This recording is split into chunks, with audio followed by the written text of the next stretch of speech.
നമ്മളെല്ലാവരും ആർട്ട് കോമ്പറ്റീഷൻസിന് പോകാറുണ്ടല്ലേ. കോമ്പറ്റീഷൻസിന് പോകുമ്പോൾ നമ്മുടെ ആഗ്രഹം എന്താ? പ്രൈസ് കിട്ടണം, അല്ലെങ്കിൽ ഫസ്റ്റ് പ്രൈസ് അടിക്കണം എന്നാണ്.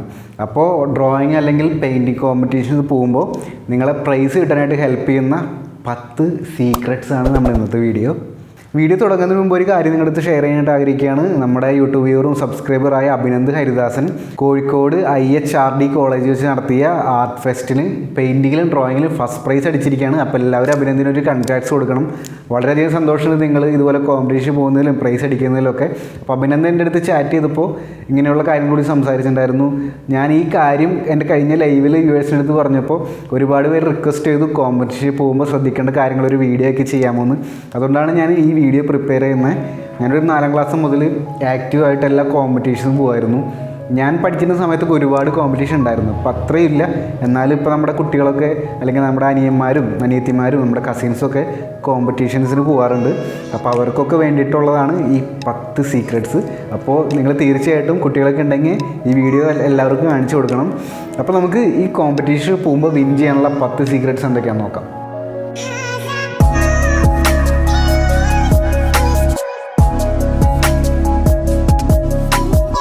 ഞാൻ ഈ ടോട്ടൽ 10 പോയിൻറ്റ്സ് 5 പോയിൻ്റാക്കി ഡിവൈഡ് ചെയ്തിട്ടുണ്ട്.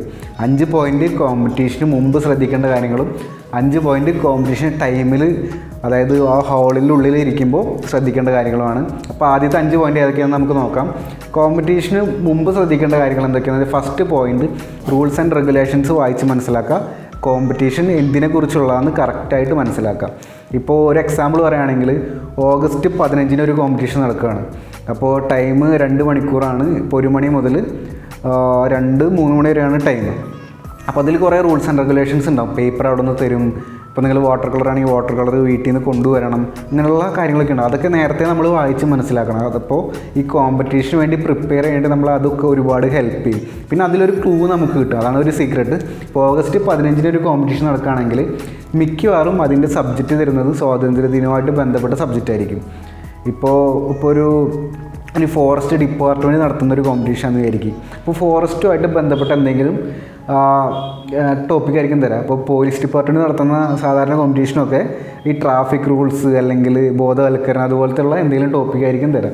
അപ്പോൾ നിങ്ങൾ ആര് നടത്തുന്ന കോമ്പറ്റീഷനാണെന്ന് നോക്കി വയ്ക്കുക. എപ്പോഴും ഇത് ഫുള്ളായിട്ട് സക്സസ് ആവണമെന്നില്ല, ബട്ട് സ്റ്റിൽ ഞാൻ ചെറുപ്പത്തിൽ ഉപയോഗിച്ചിരുന്ന ടെക്നിക്കാണ്. നിങ്ങൾക്ക് ഞാനിത് പറഞ്ഞു തരാണ്. ചില സമയങ്ങളിൽ ഇത് സക്സസ് ആവും. അപ്പോൾ കുറച്ചുകൂടി നല്ല തീമുകൾ നോക്കി വെക്കാനായിട്ട് ഈ ഒരു ടെക്നിക്ക് നിങ്ങളെ ഹെൽപ്പ് ചെയ്യും. പിന്നെ ടൈമൊക്കെ നേരത്തെ നോക്കി വെക്കുകയാണെങ്കിൽ നിങ്ങൾക്ക് അതിനനുസരിച്ച് നിങ്ങളുടെ കാര്യങ്ങൾക്ക് അറേഞ്ച് ചെയ്യാൻ പറ്റും. മെറ്റീരിയൽസൊക്കെ നേരത്തെ അറേഞ്ച് ചെയ്ത് വെക്കാനായിട്ട് സാധിക്കും. രണ്ടാമത്തെ സീക്രട്ട്, ന്യൂസ് പേപ്പർ റീഡ് ചെയ്യാം. ഇത് കോമ്പറ്റീഷന് മുമ്പ് 1 മാസം മുമ്പ് വരെയുള്ള ന്യൂസ് പേപ്പറൊക്കെ ഒന്ന് വായിച്ച് വയ്ക്കുക. മിക്കവാറും കോമ്പറ്റീഷന് സമകാലീന പ്രസക്തിയുള്ള കാര്യങ്ങളായിരിക്കും ടോപ്പിക്കായിട്ട് തരാം. അപ്പോൾ ആ സമയത്ത് നടക്കുന്ന വാർത്തകളൊക്കെ നിങ്ങൾ മാക്സിമം വായിക്കാൻ നോക്കുക.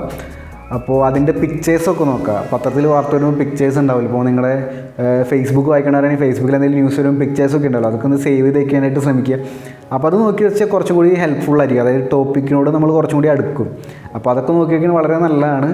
കോമ്പറ്റീഷൻ മാത്രമല്ല, നിങ്ങളുടെ ഡെയിലി ലൈഫിൽ നല്ലതാണ്. അതാണ് രണ്ടാമത്തെ സീക്രട്ട്, ന്യൂസ് പേപ്പർ വായിക്കുക. മൂന്നാമത്തെ സീക്രട്ട് എന്ന് വെച്ചാൽ നിങ്ങൾ ഒരിക്കലും മെറ്റീരിയൽസിൽ കോംപ്രമൈസ് ചെയ്യരുത്. ഞാൻ പണ്ട് പഠിച്ചിരുന്ന എൻ്റെ ഫ്രണ്ട്സൊക്കെ കോമ്പറ്റീഷൻ വരുമ്പോൾ അവർ കുറേ സാധനങ്ങളൊന്നും കൊണ്ടുവരില്ല, സ്കെയിൽ റേസറൊന്നും കൊണ്ടുവരില്ല. അടുത്തിരിക്കുന്നതുകൊണ്ട് വാങ്ങാമെന്ന് വിചാരിച്ചിട്ട് കോമ്പറ്റീഷൻ വരിക. അതൊരു കെയർലെസ് ആയിട്ടുള്ളൊരു പരിപാടിയല്ലേ. നമ്മൾ നല്ല കോൺഫിഡൻ്റ് ആവണമെങ്കിൽ എല്ലാ മെറ്റീരിയൽസും നമ്മുടെ അടുത്ത് തന്നെ വേണം. നമ്മുടെ ബോക്സിൽ ഇപ്പോൾ പെൻസിൽ ഡ്രോയിങ്ങിൻ്റെ കോമ്പറ്റീഷൻ ആണെങ്കിൽ eraser, sharpener, scale, pencils, blending stick, cotton, അങ്ങനെ എല്ലാ സാധനങ്ങളും നമ്മുടെ അടുത്ത് നേരത്തെ വേണം. അപ്പോൾ ആ മെറ്റീരിയൽസിൽ ഒരിക്കലും കോംപ്രമൈസ് ചെയ്യരുത്. ഇപ്പോൾ ഹോളിൽ ചെന്നിട്ട് വേറെ ഒരുത്തിൻ്റെ അടുത്തുനിന്ന് വാങ്ങാമെന്ന് വിചാരിച്ച് പോരുത്. അവൻ ചിലപ്പോൾ തന്നില്ലെങ്കിൽ നമുക്ക് പണി കിട്ടും. അതുകൊണ്ടാണ്. അപ്പോൾ ഡോണ്ട് കോംപ്രമൈസ് ഓൺ മെറ്റീരിയൽസ്. അതാണ് നമ്മുടെ അടുത്ത പോയിന്റ്.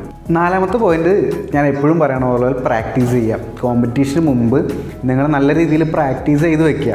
ഇപ്പോൾ നമ്മുടെ പെൻസിലുണ്ടല്ലോ, പെൻസിൽ എപ്പോഴും ഷാർപ്പൻ ചെയ്ത് വെച്ചാൽ നമുക്ക് നല്ലോണം വരയ്ക്കാൻ പറ്റും. അതുപോലെ തന്നെ നമ്മുടെ മൈൻഡും ബോഡിയും ഒക്കെ നല്ല രീതിയിൽ പ്രാക്ടീസ് ചെയ്ത് കഴിയുമ്പോൾ നമുക്ക് കോമ്പറ്റീഷൻ്റെ ടൈമിൽ നന്നായിട്ട് വരയ്ക്കാൻ പറ്റും. ആ സമയത്ത് നിങ്ങൾ 1 മാസം മുമ്പ് വരെ പ്രാക്ടീസ് നിർത്തി നിങ്ങൾ മടി പിടിച്ചിരിക്കുകയാണെങ്കിൽ കോമ്പറ്റീഷൻ നിങ്ങളുടെ അത്രയും നല്ല പീക്ക് പെർഫോമൻസ് വരില്ല. അപ്പോൾ നിങ്ങളെപ്പോഴും നിങ്ങളുടെ ആ ഒരു പെർഫോമൻസ് പീക്കിലാക്കി വയ്ക്കുക. അത് വളരെ നല്ലതാണ് കോമ്പറ്റീഷൻ ടൈമിൽ. അപ്പോൾ കോമ്പറ്റീഷൻ ടൈമൊക്കെ അടുക്കുമ്പോൾ നിങ്ങൾ നല്ല രീതിയിൽ എപ്പോഴും വരച്ചുകൊണ്ടിരിക്കുക, സ്ക്രിബിൾ ചെയ്തുകൊണ്ടിരിക്കുക, പെയിൻറ്റിങ് ചെയ്തുകൊണ്ടിരിക്കുക. അതൊക്കെ വളരെ നല്ലതാണ്. പ്രാക്ടീസ് ഈ ഒരു സെഷനിൽ മോസ്റ്റ് ഇമ്പോർട്ടൻറ്റ് ടോപ്പിക്കാണ്. അഞ്ചാമത്തെ അവസാനത്തെയും പോയിൻ്റാണ് ഇമാജിൻ ആൻഡ് പ്രിപ്പയർ. ഇതൊക്കെ നിങ്ങളുടെ സാറന്മാർ, ചില നല്ല സാറന്മാർ നിങ്ങളുടെ എക്സാമിന് മുമ്പ് പറഞ്ഞു തരുന്ന കാര്യങ്ങളായിരിക്കും.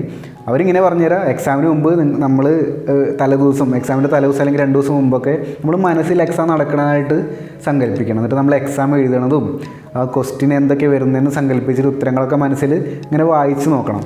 അതാണ് 5ാമത്തെ പോയിൻ്റായിട്ട് എനിക്ക് പറയാനുള്ളത്, ഇമാജിൻ ആൻഡ് പ്രിപ്പയർ. ഇപ്പോൾ നമ്മൾ ഒരു കോമ്പറ്റീഷൻ നടക്കുന്നതിന് 2 ദിവസം മുമ്പ് അല്ലെങ്കിൽ തലേ ദിവസമൊക്കെ നമ്മൾ ഇരുന്നിട്ട്, വെറുതെ വീട്ടിലിരുന്നിട്ട് ഇമാജിൻ ചെയ്യുക, ഞാൻ കോമ്പറ്റീഷൻ കിടക്കുകയാണ്, കോമ്പറ്റീഷൻ നടത്തി ഈ ടോപ്പിക്ക് കിട്ടി, ഞാനിത് വരയ്ക്കുകയാണ്, അപ്പോൾ ആദ്യം എൻ്റെ പെൻസിലെടുത്തു, സ്കെച്ച് ചെയ്തു, പിന്നെ ഞാൻ കളർ കൊടുത്തു, അങ്ങനെയുള്ള കാര്യങ്ങളൊക്കെ നേരത്തെ ജസ്റ്റ് മനസ്സിൽ ഇമാജിൻ ചെയ്തുകൊണ്ടിരിക്കുക. എന്നിട്ട് നിങ്ങൾക്ക് പ്രൈസ് കിട്ടുന്നതൊക്കെ മനസ്സിൽ വെറുതെ വിചാരിച്ചുകൊണ്ടിരിക്കുക. പക്ഷേ പ്രൈസ് കിട്ടില്ല എന്ന് വിരിച്ച് വിഷമിക്കരുത്. പക്ഷേ ഇത് നിങ്ങളുടെ ആ സമയത്തെ പെർഫോമൻസ് കുറച്ചുകൂടി ഉയർത്താനായിട്ട് ഹെൽപ്പ് ചെയ്യും. നിങ്ങളുടെ മൈൻഡ് അതിന് ആ കോമ്പറ്റീഷന് വേണ്ടി കേപ്പബിൾ ആക്കാനായിട്ട് ഹെൽപ്പ് ചെയ്യും. അപ്പോൾ ഇതൊരു സീക്രട്ടാണ്. നിങ്ങൾ നേരത്തെ ഇമാജിൻ ചെയ്യുക, കോമ്പറ്റീഷൻ നടക്കുകയാണെന്നുള്ള കാര്യങ്ങളൊക്കെ വെറുതെ ഇരുന്ന് സ്വപ്നം കാണുക. സിമ്പിളായിട്ട് പറയുകയാണെങ്കിൽ സ്വപ്നം കാണുക. അത് നിങ്ങൾ വിചാരിക്കും ഇതൊരു പോയിൻ്റ് സില്ലി പോയിൻ്റാണെന്ന്, പക്ഷേ നല്ല എഫക്റ്റീവായിട്ടുള്ള പോയിൻ്റാണ്. ഞാൻ എൻ്റെ എക്സാമുകളിലും അതുപോലെ തന്നെ കോമ്പറ്റീഷനൊക്കെ യൂസ് ചെയ്ത പോയിൻ്റാണ്. ഇനി നമുക്ക് കോമ്പറ്റീഷൻ ടൈമിൽ ശ്രദ്ധിക്കേണ്ട 5 പോയിൻറ്റ്സ് ഏതൊക്കെയാണെന്ന് നോക്കാം.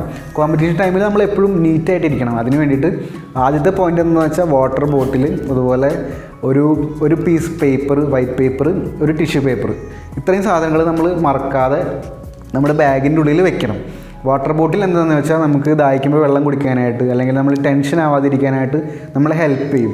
അതുപോലെ തന്നെ നമ്മുടെ കയ്യിൽ എന്തെങ്കിലും ചെളിയൊക്കെ പറ്റിക്കഴിഞ്ഞാൽ പെട്ടെന്ന് കഴുകി കളയാനായിട്ട് വാട്ടർ ബോട്ടിൽ ഹെൽപ്പ് ചെയ്യും. അത് തുടച്ച് കളയാനായിട്ട് ടിഷ്യൂ പേപ്പർ ഹെൽപ്പ് ചെയ്യും. പിന്നെ ഒരു വൈറ്റ് പീസ് ഓഫ് പേപ്പർ പറഞ്ഞില്ലേ, അത് പെൻസിൽ ഡ്രോയിങ് കോമ്പറ്റീഷൻ ആണെങ്കിൽ പെൻസിൽ സ്മഡ്ജ് ചെയ്ത് നിങ്ങളുടെ കൈയുടെ മുകളിലായിട്ട്, പേപ്പറിൻ്റെ മുകളിൽ ചെളിയൊന്നും വരാതിരിക്കാനായിട്ട് നമ്മുടെ കൈയുടെ താഴെ പേപ്പർ വെച്ചിട്ട് വരയ്ക്കാം. നിങ്ങൾക്ക് അറിയാവുന്ന ഒന്നാ ടെക്നിക്കൊക്കെ. പക്ഷേ കോമ്പറ്റീഷൻ മുമ്പ് നമ്മൾ ഈ കാര്യങ്ങളൊന്നും ശ്രദ്ധിക്കാറില്ല.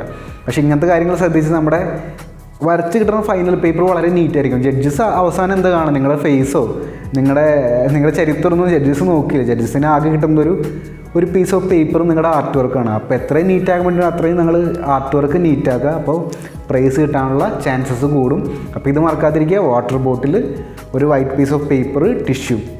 ഈ വൈറ്റ് പീസ് ഓഫ് പേപ്പർ പല കാര്യങ്ങളും നിങ്ങൾ ഗുണം ചെയ്യും. നേരത്തെ പറഞ്ഞ പോലെ തന്നെ സ്മഡ്ജിങ് ഒഴിവാക്കാനായിട്ട് നിങ്ങളെ ഹെൽപ്പ് ചെയ്യും. അതുപോലെ തന്നെ കളർ എന്തെങ്കിലും മിക്സ് ചെയ്തിട്ട് ട്രൈ ചെയ്ത് നോക്കാം. നിങ്ങൾക്ക് വാട്ടർ കളറൊക്കെ ആണെങ്കിൽ ഞാൻ പണ്ട് ചെയ്തിരുന്നതാണ്.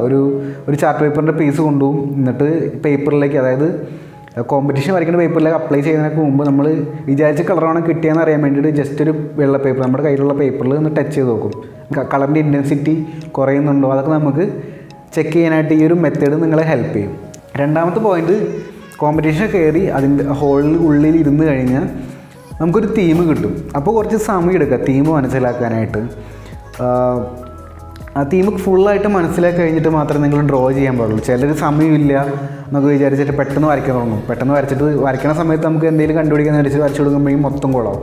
നിങ്ങൾ ആദ്യം തീം കറക്റ്റായിട്ട് മനസ്സിലാക്കാം. ഫ്ലഡ് എന്ന് പറഞ്ഞിട്ടൊരു തീം തരാണെങ്കിൽ നിങ്ങൾ നിങ്ങളുടെ കഴിഞ്ഞ 2 മാസക്കാലത്തെ ഫ്ലഡിനെ കുറിച്ച് വായിച്ച വാർത്തകളും കണ്ട ചിത്രങ്ങളൊക്കെ നിങ്ങളുടെ മനസ്സിലേക്ക് കൊണ്ടുവരിക. അതൊക്കെ ഒന്ന് അനലൈസ് ചെയ്ത് നോക്കുക. അതിൽ നിങ്ങൾക്ക് ഒരു ഇമേജ് ഉണ്ടാക്കാൻ പറ്റുമെന്ന് നോക്കുക. ഒരു 5 മിനിറ്റൊക്കെ ടൈം, 5-10 മിനിറ്റ് ടൈം എടുക്കുന്നതുകൊണ്ട് വിരോധമില്ല. നിങ്ങൾ മാക്സിമം അതിന് നല്ല രീതിയിൽ നല്ല ക്വാളിറ്റി ടൈം യൂട്ടിലൈസ് ചെയ്യുക. അപ്പോൾ നല്ലൊരു തീം നമ്മുടെ മനസ്സിൽ നിന്ന് വന്നാൽ മാത്രമേ നമുക്കിത് പേപ്പറിലേക്ക് വരയ്ക്കാൻ പറ്റുള്ളൂ. പേപ്പറിലേക്ക് വരച്ചാൽ മാത്രമേ നമ്മൾ കോമ്പറ്റീഷൻ വിൻ ചെയ്യുള്ളൂ എന്നുള്ള പോയിന്റ് നിങ്ങൾ മറക്കാതെ ഓർക്കണം. അപ്പോൾ 2ാമത്തെ പോയിന്റ് പറഞ്ഞത് തീം കൃത്യമായിട്ട് മനസ്സിലാക്കുക. 3ാമത്തെ പോയിന്റ്, നിങ്ങളുടെ മൈൻഡിൽ ആ ചിത്രം ആദ്യം വരയ്ക്കാം. നമ്മൾ സാധാരണ ഒരു പേപ്പർ കിട്ടി എന്താ ചെയ്യുക, കോമ്പറ്റീഷൻ ആദ്യം തന്നെ പെൻസിൽ വെച്ച് വരച്ചു കൊടുക്കും, തെറ്റിയ മായ്ക്കും, അങ്ങനെയല്ല ചെയ്യേണ്ടത്. നമ്മൾ ആദ്യം ഫുള്ളായിട്ട്, ഇപ്പോൾ പെയിൻറ്റിങ് ആണെങ്കിൽ കളർഫുള്ളായിട്ട് ആ ചിത്രം മനസ്സിൽ സങ്കല്പിക്കുക. പെൻസിൽ ഡ്രോയിങ് ആണെങ്കിൽ ഒരു ഗ്രേ സ്കെയിലിൽ ആ ചിത്രം ഫുള്ളായിട്ട് സങ്കല്പിക്കുക.